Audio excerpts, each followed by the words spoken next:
Good morning and नमस्कार दोस्तों, स्वागत है आप सभी का आपके अपने YouTube channel GK search engine पर। तो दोस्तों आज है 7 सितंबर और 7 सितंबर से रिलेटेड राजस्थान करंट अफेयर्स के जितने भी इंपॉर्टेंट क्वेश्चन हैं उन सभी को हम इस वीडियो में डिस्कस करने वाले हैं। तो पूरा वीडियो बहुत ध्यान से देखना और वीडियो के एंड में मैं आपसे क्वेश्चन पूछूंगा जिसका आंसर आप सभी को कमेंट बॉक्स में देना है। इसके अलावा दोस्तों राजस्थान करंट अफेयर्स की आप जो भी पीडीएफ है वो जीके सर्च इंजन एप्लीकेशन से डाउनलोड कर सकते हैं, जिसे आप गूगल प्ले स्टोर से आप इंस्टॉल कर सकते हैं। तो चलिए स्टार्ट करते हैं। कल के वीडियो में मैंने आपसे क्वेश्चन पूछा था जो था राजस्थान के नागौर जिले के खींवसर कस्बे में कितने करोड़ रुपए की लागत से एक क्रिकेट एकेडमी बनाई जाएगी। यहाँ दोस्तों इसके लिए 30 करोड़ रुपए का बजट रखा गया है, यानी कि ए ऑप्शन इसका बिल्कुल सही था। जिन दोस्तों ने ए ऑप्शन कमेंट बॉक्स में सही जवाब दिया था उनको हार्दिक शुभकामनाएं।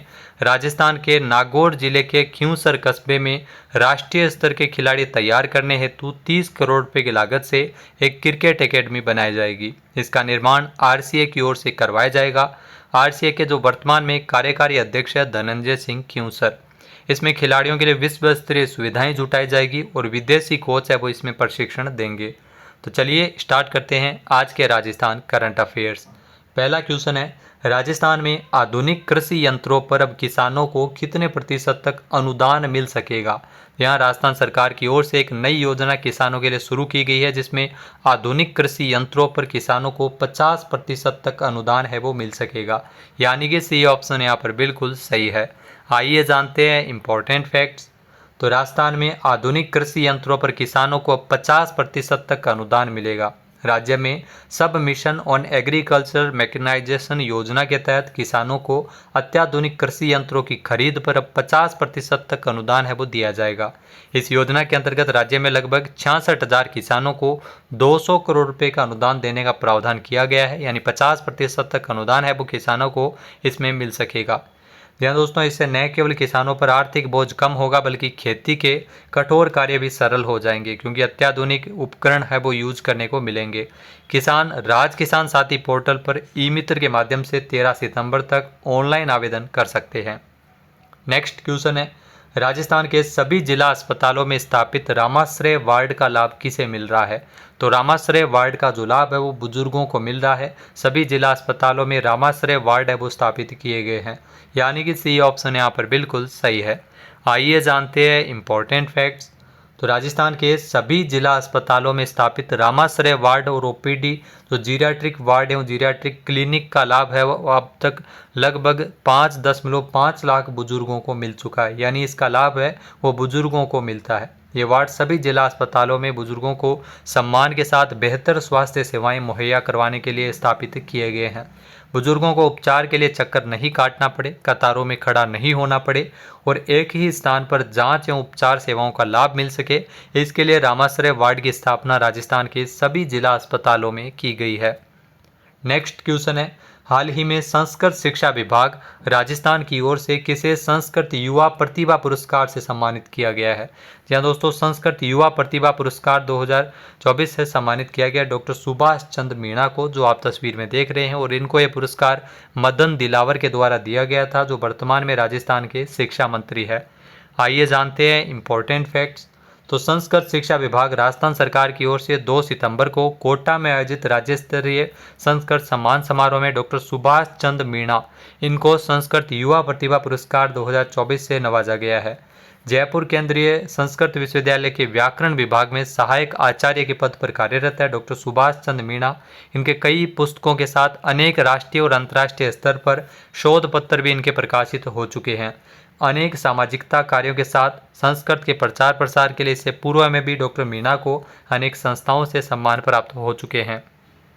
नेक्स्ट जो क्वेश्चन है, राजस्थान में विमुक्त घुमंतु और अर्ध घुमंतु श्रेणी के आवासहीन परिवारों को पट्टे देने का अभियान कब से शुरू होगा।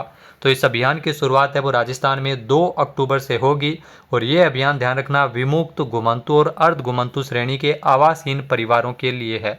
आइए जानते हैं इंपॉर्टेंट फैक्ट्स। जहाँ दोस्तों राजस्थान सरकार ने अब विमुक्त घुमंतु और अर्ध घुमंतु श्रेणी के आवासहीन परिवारों को पट्टे देने के लिए अभियान चलाया जाएगा, जो 2 अक्टूबर को पूरे प्रदेश में इन परिवारों को एक साथ जमीनों के पट्टे दिए जाएंगे। जमीन है वो रियायती दरों पर दिए जाने का निर्णय लिया गया था। राज्य में राजस्थान में 2 से 10 रुपये प्रति वर्ग मीटर की दर से सरकार पंचायतों में घुमंतु आवासहीन परिवारों को आवासीय पट्टे जारी करेगी। इसमें 300 वर्ग गज तक की जमीनें दी जाएगी। 2 अक्टूबर से इस अभियान के तहत पूरे प्रदेश में पट्टे वितरित किए जाएंगे। नेक्स्ट क्वेश्चन है, वायुसेना स्टेशन जोधपुर में अभ्यास तरंग शक्ति। जी हाँ, वायुसेना का अभ्यास है जिसका नाम है तरंग शक्ति। इसके दूसरे चरण का आयोजन है वो कब तक किया जाएगा? तो ये 30 अगस्त से शुरू हुआ है जो 13 सितंबर तक चलेगा, यानी कि ए ऑप्शन यहाँ पर बिल्कुल सही है। आइए जानते हैं इंपॉर्टेंट फैक्ट्स। तो वायुसेना स्टेशन जोधपुर में अभ्यास तरंग शक्ति के दूसरे चरण का आयोजन किया जा रहा है। यहाँ ऑस्ट्रेलिया ने वायुसेना स्टेशन जोधपुर में भारत के अभ्यास तरंग शक्ति 2024 में भाग लेने के लिए 3 EA-18G ग्रोलर विमान और 120 कर्मियों को भेजा है। इसमें 12 देशों की अलग अलग इसमें वायुसेना है वो इसमें हिस्सा ले रही है। 30 अगस्त से लेकर 13 सितंबर तक चलने वाले इस अभ्यास में Greece, Sri Lanka, UAE, Japan, Singapore और अमेरिका जैसे देश शामिल है। इसका उद्देश्य है वो क्षेत्रीय सुरक्षा सहयोग को बढ़ावा देना है। नेक्स्ट क्वेश्चन है, जर्मनी में आयोजित विश्व बधिर निशानेबाजी चैंपियनशिप में राजस्थान की अनुया प्रसाद ने कौन सा मेडल जीता है? यहाँ दोस्तों जर्मनी में आयोजित हुए विश्व बधिर निशानेबाजी चैंपियनशिप में राजस्थान की अनुया प्रसाद, ये जो आप तस्वीर में देख रहे हैं, इन्होंने जीता है स्वर्ण पदक, यानी कि ए ऑप्शन यहाँ पर बिल्कुल सही हो जाएगा। आइए जानते हैं इंपॉर्टेंट फैक्ट्स। तो अनुया प्रसाद ने महिलाओं की 10 मीटर एयर पिस्टल स्पर्धा में गोल्ड मेडल जीता है जो राजस्थान से है। यहाँ दोस्तों राजस्थान के जयपुर की 17 साल की अनुया प्रसाद ने 232.2 अंक प्राप्त कर 1 सितंबर को जर्मनी के हनोवर में चल रही दूसरी विश्व बधिर निशानेबाजी चैंपियनशिप में यूक्रेन की सोफिया ओलोनिच को इन्होंने 0.1 अंक से हराकर रोमांचक अंदाज में महिलाओं की एयर पिस्टल स्पर्धा का स्वर्ण पदक जीता है। भारत ने जर्मनी में डेफ शूटिंग चैंपियनशिप में 4 मेडल जीते हैं जिसमें 1 स्वर्ण पदक, 2 रजत और 1 कांस्य पदक शामिल है। नेक्स्ट क्वेश्चन है, राजस्थान में मुख्यमंत्री मंगला पशु बीमा योजना की शुरुआत की जाएगी। इसमें योजना की शुरुआत में कितने करोड़ रुपए का बजट रखा गया है? या दोस्तों इसमें 400 करोड़ रुपए का बजट है वो मुख्यमंत्री मंगला पशु बीमा योजना के अंतर्गत रखा गया है, यानी कि बी ऑप्शन यहाँ पर बिल्कुल सही है। आइए जानते हैं इंपॉर्टेंट फैक्ट्स। तो राजस्थान सरकार है वो राजस्थान में पशुपालकों के हितों का ध्यान रखते हुए बजट घोषणा 2024-25 के अनुरूप दुधारू पशुओं के साथ साथ अन्य पशुओं को भी इस योजना में शामिल करते हुए मुख्यमंत्री मंगला पशु बीमा योजना शुरू की है। योजना की शुरुआत में 400 करोड़ रुपये का व्यय किया जाएगा और 21 लाख पशुओं का बीमा होगा। मंगला पशु बीमा योजना के अंतर्गत इसकी योजना की शुरुआत में 5-5 लाख दुधारू गाय और भैंस, 5-5 लाख भेड़ बकरी तथा 1 लाख ऊंटों का बीमा किया जाएगा।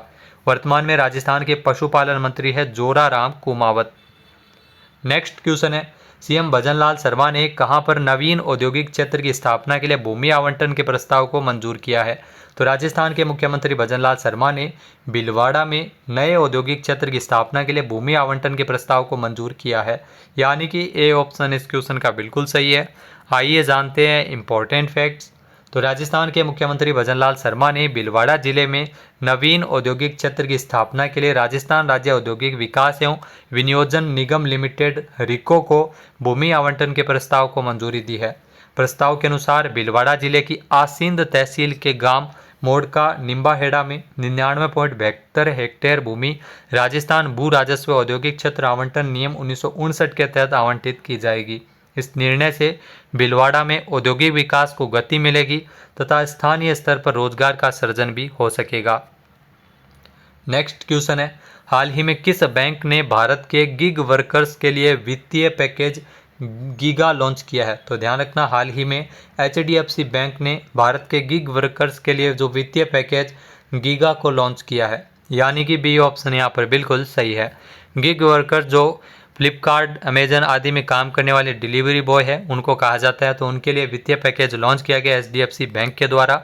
आइए जानते हैं इंपॉर्टेंट फैक्ट्स। तो HDFC बैंक ने भारत के गिग वर्कर्स के लिए गीगा लॉन्च किया है। HDFC के द्वारा गिग वर्कर्स के लिए विशेषकर जो तैयार किया गया वित्तीय पैकेज है गीगा, जिसमें बचत और चालू खाते, विशेष डेबिट और क्रेडिट कार्ड और 20 रुपये प्रतिदिन से शुरू होने वाला स्वास्थ्य बीमा शामिल है।